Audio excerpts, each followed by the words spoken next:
नमस्कार, मैं आपका बहुत बहुत अभिनंदन करता हूं अपने चैनल में। पितृपक्ष प्रारंभ होने जा रहा है 2 सितंबर सन 2020 को। भाद्र पूर्णिमा है और इसी दिन से पितृपक्ष प्रारंभ हो जाएगा।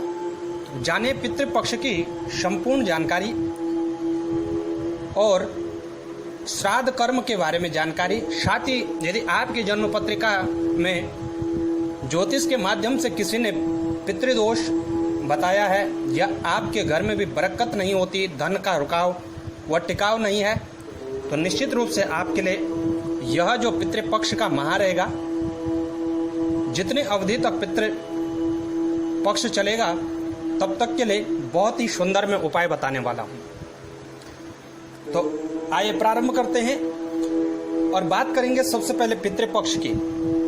हमारे हिंदू धर्म और शास्त्रों के अनुसार भाद्रपद पूर्णिमा के प्रांत श्राद्ध कर्म किया जाता है। यह श्राद्ध कर्म विशेषतः हमारे जितने भी पूर्वज थे जो कि अब नहीं रहे, उनके लिए श्राद्ध कर्म किया जाता है। श्राद्ध कर्म यानी उनके निमित्त तर्पण, पिंडदान और ब्राह्मण भोज इत्यादि करवाया जाता है। ऐसा माना जाता है कि यह जो पितृपक्ष प्रारंभ होता है तब से लेकर के अमावस्या पर्यंत तक हमारे पितृलोक से इस मृत्यु लोक में भ्रमण करते हैं और अपने अपने वंशजों से पिंडदान व तर्पण जो भी हम करते हैं उसे ग्रहण करते हैं।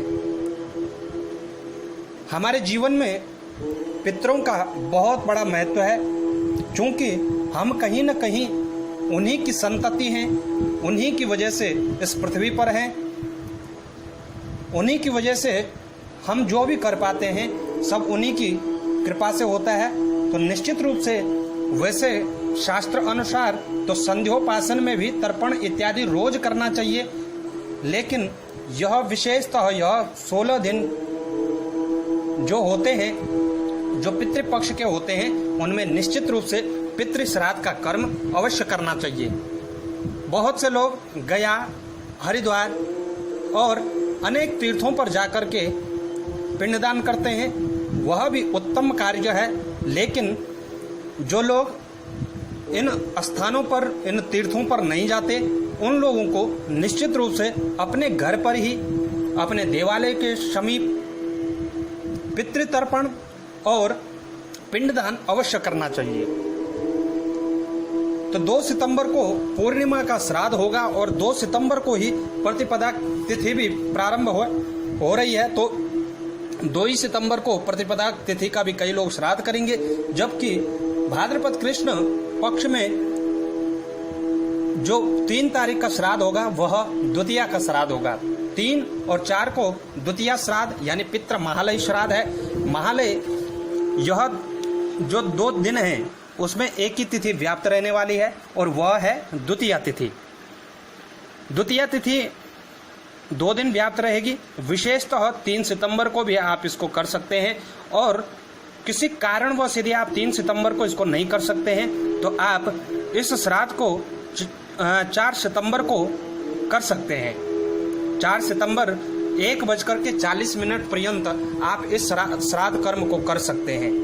तत्पश्चात श्राद्ध संपूर्ण है और 17 सितंबर को अमावस्या है। इस दिन सभी पितरों को श्राद्ध किया जाता है। जिनकी तिथियां आपको पता नहीं होती हैं उनका श्राद्ध भी इसी दिन किया जाता है। यदि आपकी जन्म पत्रिका में कहीं पितृदोष है तो निश्चित रूप से आपको इस मंत्र का जप, इस संपूर्ण श्राद्ध कर्म के पर्यंत जब तक ये तिथियां हैं, अर्थात 2 सितंबर से लेकर के 17 सितंबर पर्यंत आपको इस मंत्र का प्रतिदिन 10 माला जप करना है। मंत्र इस प्रकार से है: ओम अनादि निधनो देवः शंख चक्र गदाधर अव्यय पुंडरीकाक्षः पितृमोक्षो वरदो भव। तो इस मंत्र का प्रतिदिन जप करिए, निश्चित रूप से आपके पितरों को मोक्ष प्राप्त होगा और आप सुख समृद्धवान बनेंगे। नमस्कार। मंत्र और मंत्र की पूजन विधि हम डिस्क्रिप्शन बॉक्स में दे रहे हैं, तो वहां जाकर आप चेक कर लें। जानकारी अच्छी लगे तो शेयर अवश्य करिएगा और चैनल पर आप नए हैं तो सब्सक्राइब करना ना भूलें।